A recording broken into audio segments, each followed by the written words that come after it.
Sony ponies, cope harder. PC gamers are a bunch of whining babies. These are all comments that I have read in my comment section since I said the things I said about Sony and Helldivers situation. Well, today I was very pleased to wake up to a plethora of other people on the internet talking about how the voices of the dissatisfied gamers over these past few days with the Helldivers situation actually made a difference. And we as a gaming community should celebrate this extremely momentous occasion. Now, one of the funnier comments I got was because of it's just who I am on the internet, but next video, why I'm plugging back in my PlayStation 5. I'm not going to make that title, but I was excited to set it back up again, if I'm being honest with you. Now, this doesn't mean, by a long shot, this doesn't mean that my trust for Sony is restored. Rather, that I feel like we as a gaming community, as a gaming entity, as gamers as a whole, we actually have more power than I think I originally anticipated. You see, the Helldivers 2 situation was so tiny in the grand scheme of things. It's nothing like what Ubisoft is doing, trying to charge an astronomical amount of money for a game, pre-sale, all this stuff, locking it behind subscription services and all these different things. It's not like that, and I'm not going to address that in this video, but what I will say is this. When the original thing took place, which was they are forcing people to sign up for a PlayStation account, which doesn't take a lot of time to set up. No, it doesn't.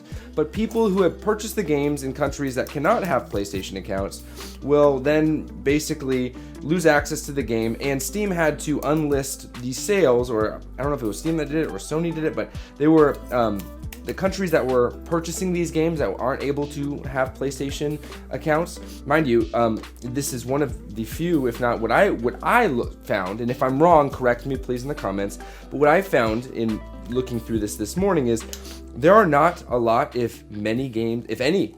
I think the only other game that is going to require a PSN login is going to be the Ghost of Tsushima thing when that launches, but that's already stated. But I could be wrong. This is something I looked into. I can't confirm 100% because also the release of this requirement was one that was announced here on social media, and announcements on social media and not officially, you know, being able to confirm 100% on Steam just quite yet. But what we're seeing is a massive overturn of the negative reviews.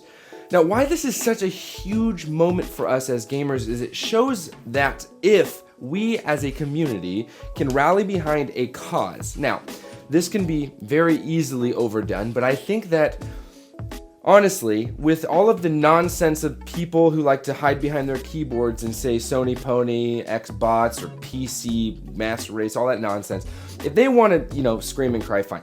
But the people that really wanted to make a difference here, it wasn't because we don't like Sony. It wasn't because we think that these companies need to be taken down because we want to see companies fall. No, not at all. It's because we wanted to be treated fairly as gamers. It's because as a gaming community, and as gamers as a whole, we wanted to see a fair shake here. I didn't lose access to the game. It affects me zero. I, as someone who has a PlayStation account, who was going to sign up for the PlayStation Network account because I'm like, whatever, it doesn't affect me at all, saw what this meant for other gamers. And I think that one thing that needs to be said, and one thing that I think is happening more and more, is us as a gaming community have been getting closer. I think over the past few years, with a lot of things that are happening worldwide, the gaming community has flourished. It's certainly gotten more vibrant, and we've seen the increase, We've seen the increase of players across multiple platforms over these past few years. And I think that's a great thing. I think it's an exciting thing, and I think it's something we should celebrate. And the biggest celebration that we should have is that we see hundreds of thousands of individuals who enjoyed a objectively good game say, I'm not going to stand for this. This is ridiculous. Does it affect me personally? No. My access doesn't get denied. I live in a country that it's allowed to happen.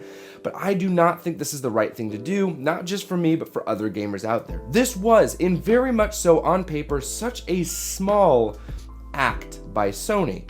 Was it intentionally nefarious? I don't think so. I think honestly what Sony is trying to do, and Asmongold actually had a really long video about it because he reacts to all this stuff. I think really what they're trying to do is just get our information and get the information of a bunch of other PC gamers so that they can make it easier for those PC gamers to make purchases. A really good point that he made, and I'm not going to pull up the video because I don't do that here as often, is that when there is less of a barrier of you from emotional decision, right? Oh, I'm gonna get this game because I want it, or get this cosmetic because I want it, and then the purchasing power, right? Pressing purchase and it going through the transaction going through, there's more likelihood of you spending money.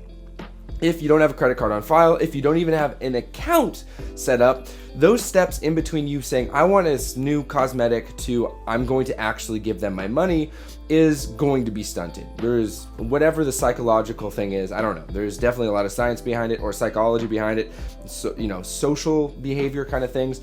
But honestly, it makes sense. And for Sony to be able to have your information and you all set up ready to go does make it easier for them to offer you things through advertising or through special cosmetics to make you feel special because you have different things.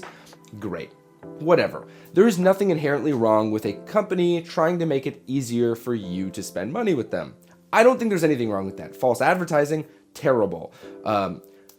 Bad practices when it comes to personal information, pretty bad. In fact, through all this, I have decided that I want to pre-purchase funds and load it to my Sony account and not keep a credit card on there, because man, that has ended poorly for Sony. Ooh, yummy AeroPress. I hear you loud and clear, guys. These videos, I like the uncut nature of them, but I am going to try to make them a little bit more, or a little bit less 25 to 30 minutes, and a little bit more 10 to 20. So bear with me, excuse me, as I do that. This AeroPress thing. I'm just going to be rocking the AeroPress for a while because I'm really a huge fan of not only the amount that's in an AeroPress, but the delight that comes from making an AeroPress. Plus, I can teach you guys how to make it too if you're in the Discord. Such a great cup of coffee. This monumentous occasion, or this monumentous whatever you want to say, is exciting for, again, multiple reasons. We as gamers can rally together and help shift the gaming industry into a position where we benefit from it. We do not have to stand back and let companies make terrible decisions with our games and with things that we are being served by. And I think that is a beautiful thing. This proves that, one, companies aren't going to always, or it's often, but companies aren't going to make the best decisions. They have their own interests in mind, and that is the way that companies run. That is honestly, on paper, okay, they need to have their own interests in mind. But when they overstep, when they start to make decisions that are pretty damaging to the community, we as a community can and should rally together, support each other, and make it known that what they are doing is not a good thing. And look at what happened. We have the reversal of this very thing that was causing problems. So I say cheers to all of you gamers out there, because this is exciting. This is very, very good. And I know, again, that this seems like it's such a small thing, such a non-consequential thing, linking a email address, and the act itself it's a very, very tiny thing. But the overall message, and I think the biggest thing we can take from this, and this is really the crux of this, is that we as a community made a difference.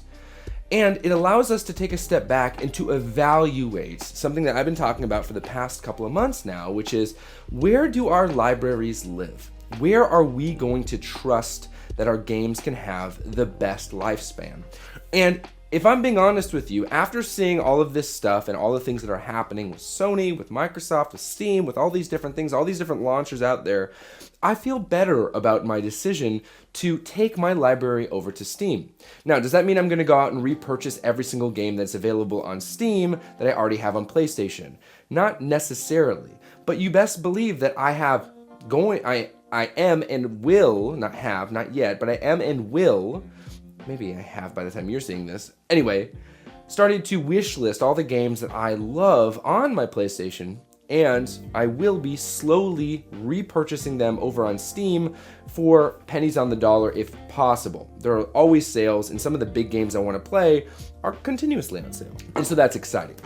Now, something like the PlayStation Portal, it's another conversation for another day, and I will indeed give you my overall thoughts on this because this truly did save my PlayStation experience over these past, I guess 10 days now by the time we're seeing this.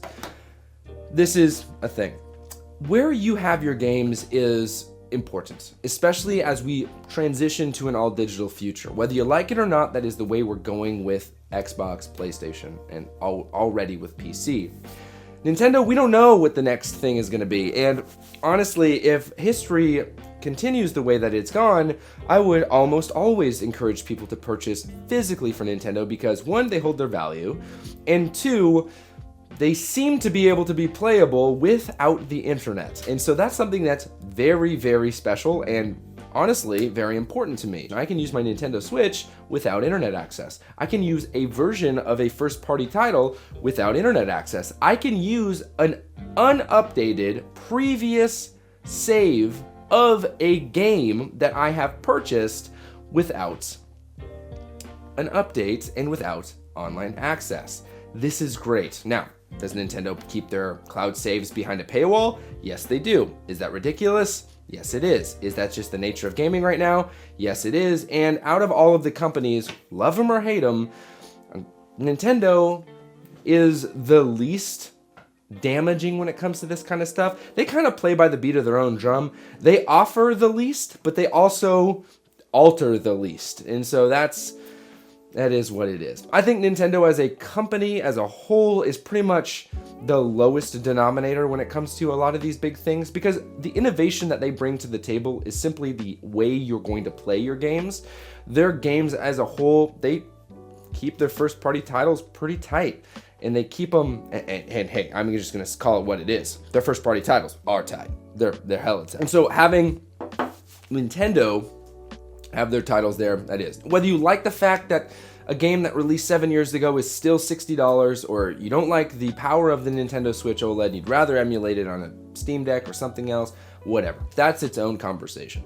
But when it comes to where your libraries live, I am so confident, and with this very thing that has happened, I'm even more confident that the, I guess, right decision is to start to take some steps back and evaluate where we're going to be. And I think that a correct decision is to trust the gaming companies, or not gaming companies, the library services, as I call them, that are going to favor the gamer.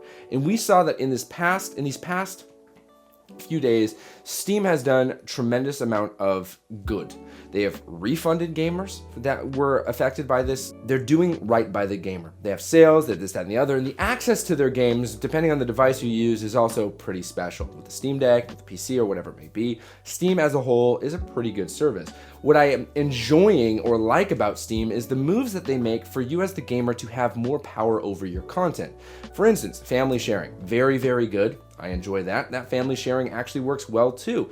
No longer in an instance where if one person's using a game in your family's library, your whole library is shut down.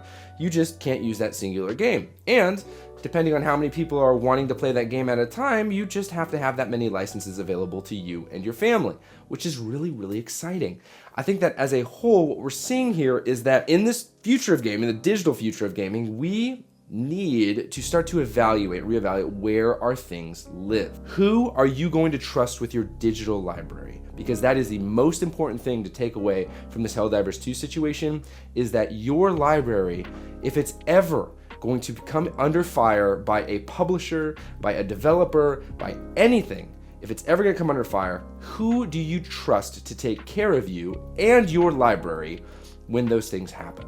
I personally think that Steam did a stand-up job with this, and we as a community banded together and made a change, not only for ourselves, but for the gaming community as a whole. We proved that we need to be listened to. That is so rad, and I'm so excited and so glad that everyone did that. This is exciting. This is a great time for gaming. So to all of you who got involved, democracy was spread, and it was spread righteously. Let's move forward. Let's get excited about video games, and this week is going to be fun. Join me in my streams in the evening times, and I'll see you there. All right, as always, happy gaming.